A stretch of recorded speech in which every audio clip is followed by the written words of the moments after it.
आजूरी पासारा ये सुंदर दुल्हा लम्हारा पापा जी के नाम है।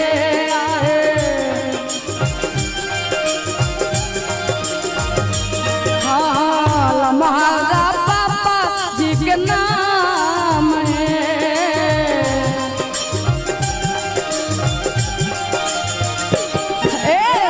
लम्हारा आजूरी पासारा ये सुंदरा दुल्हा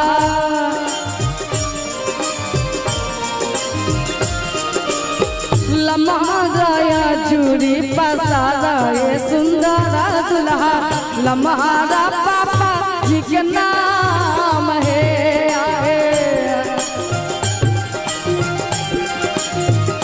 हो लम्हारा चाचा जी के नाम है।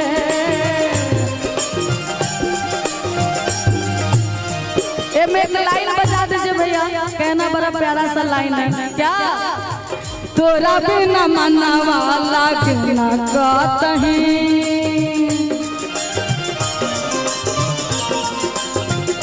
हाँ फिर कब वही भी तू हमरा लागही।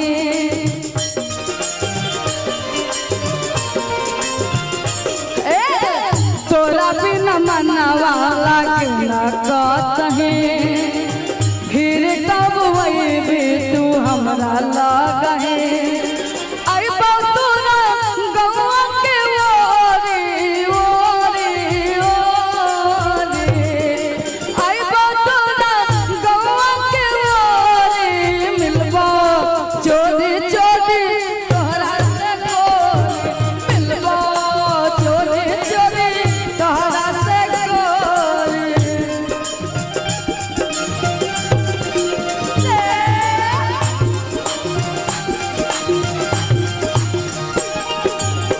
लम्हारा आजूरी पासारा ये सतजीता दुल्हा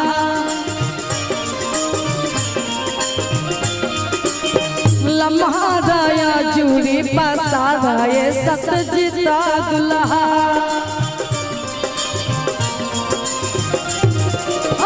लम्हारा घर खानदान है।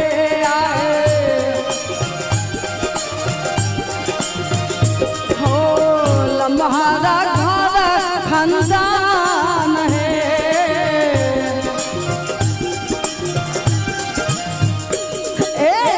लम्हारा आजूरी पासारा ये सुंदरा दुल्हा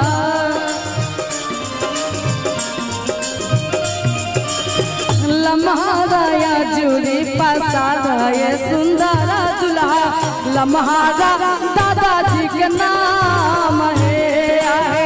लम्हारा चापा जी के नाम है। लम्हारा चाचा जी के नाम है। लम्हारा भैया जी के नाम है। लम्हारा पापा जी के नाम है। लम्हारा कुला खानदान है।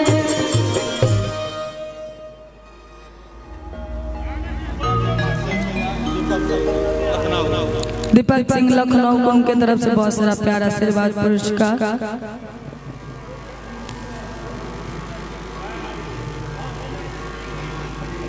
आइए बड़ा प्यारा सा सॉन्ग भजन गाए। भजन के बाद तिलक हुआ। तिलक के बाद हम लोग शादी में तो नहीं आ पाएंगे, बाकी आज ही हम लोग सारा गाना गाकर चले जाएंगे। बाकी दूल्हे राजा के लिए कहना है, उनके लिए और उनके दुल्हन साहिबा के लिए बड़ा प्यारा सा लाइन कहना चाहेंगे आज कि गढ़ल बाट मूर्ति आज भगवान मात चीन के, कि गढ़ल बाट मूर्ति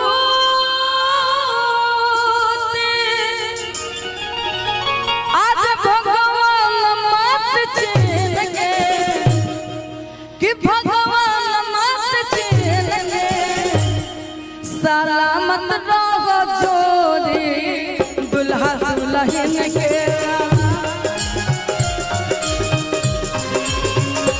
सलामत रहो जोड़ी दुल्हा दुल्हन के।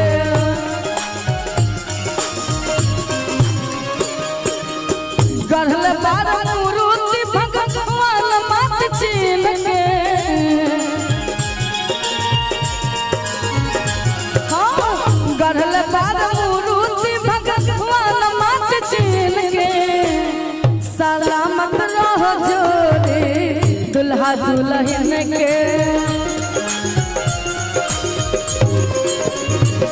सलामत रहो जोड़ी दुल्हा दुल्हन के। बहुत बहुत धन्यवाद।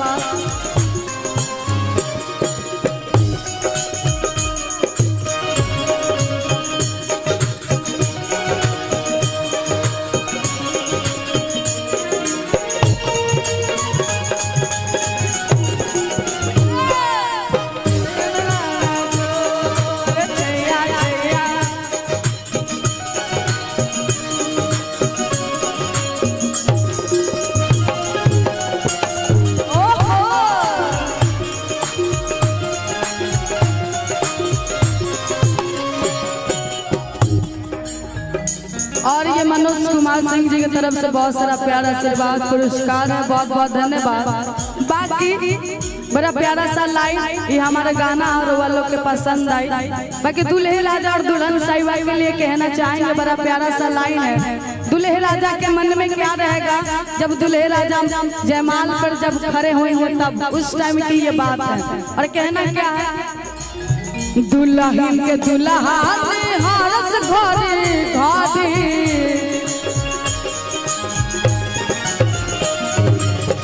आइल बाड़ी सज के इंद्रासन के पारी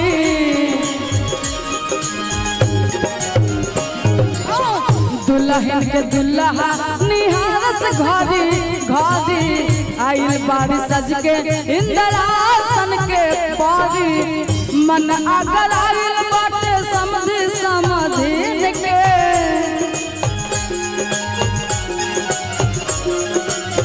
मन अगर आइल बाटे समझी समझी के सलामत रहो जोड़ी दुल्हा दुल्हन के।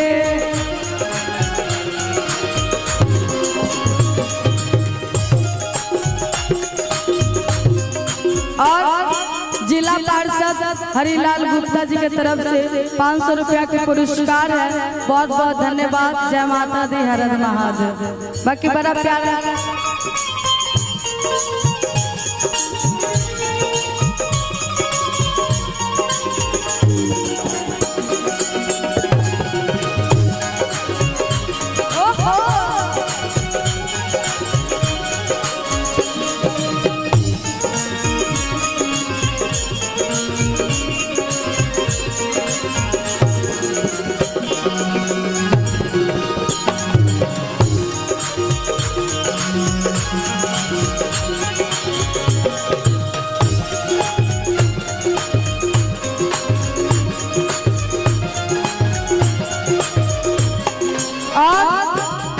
सोना सिंह लैला के मामा उनके तरफ से 500 रुपया के पुरस्कार है, बहुत बहुत धन्यवाद। बाकी टूना मामा हेमा दीदी बड़ा प्यारा प्यारा गाना गाए हैं आपके लिए। मुझे तो लगता है कि मैं इनको अगर पारंपरिक गाना में मैं गरियाऊं, टूना सिंह जी के तरफ से 500 रुपया के पुरस्कार है जो कि लैला के मामा है। और इस गाने के बाद मैं मामा के लिए एक गाना गाना चाहूंगी खास करके, बड़ा प्यारा सा लाइन दुलरुआ टूना मामा, क्या बात है। बाकी ये गाना बहुत प्यारे गायक और उनको राइटर भी कहेंगे जो कि बहुत प्यारे गायक हैं, वो प्रधुमन परदेसी जी ये गाना को लिखे थे और बोले कि तू गया आदित्य तोरा बहुत शोभा दी।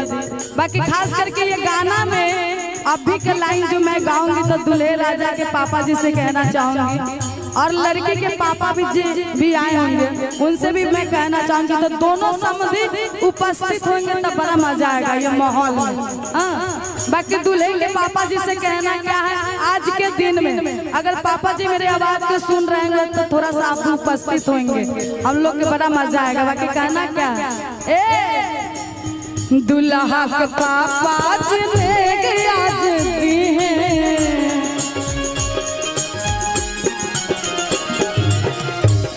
जैसे कि मामा जी बैठे हैं, टूना मामा, ए मामा जी पापा नहीं आएंगे तो मामा तो आएंगे ना, मामा से ही कहना है क्या, दूल्हा के मामा जी ने आज दी है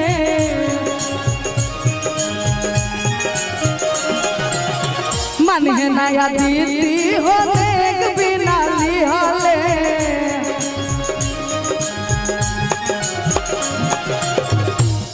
पनसौआ तो 2 गो धरा दिए हैं, बाकी इस गाने का लाइन पहले सुन लीजिएगा टूना मामा जी, खास करके आपको फिर आना पड़ेगा। 2 दिए हैं, आपको एक बार और आना पड़ेगा। बाकी कहना क्या है, ए टूना मामा जी सुध मन से दी पनसौआ 5 गो गिन के,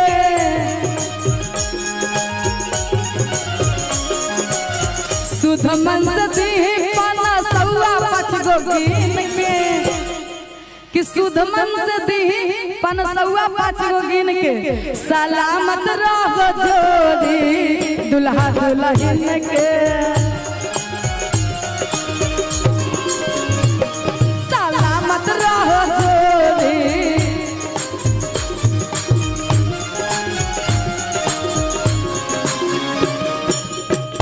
और लाल साड़ी में बैठी हैं दीदी लगेंगी, मैं कुछ कहूंगी नहीं, बाकी बड़ा प्यारा सा लाइन कहना है। बहुत सारा प्यार आशीर्वाद पुरस्कार है, बहुत बहुत दिल से धन्यवाद। जय माता दी। टूना मामा और बिंदी मौसी जी, हाँ सुध मन से दी पनसौआ 5 गो गिन के,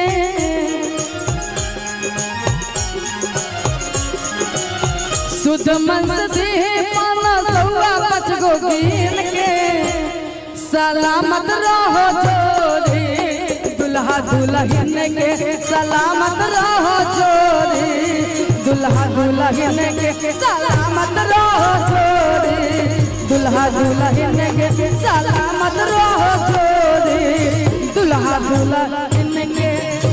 और एक गाना और मामा सुनेंगे खास करके।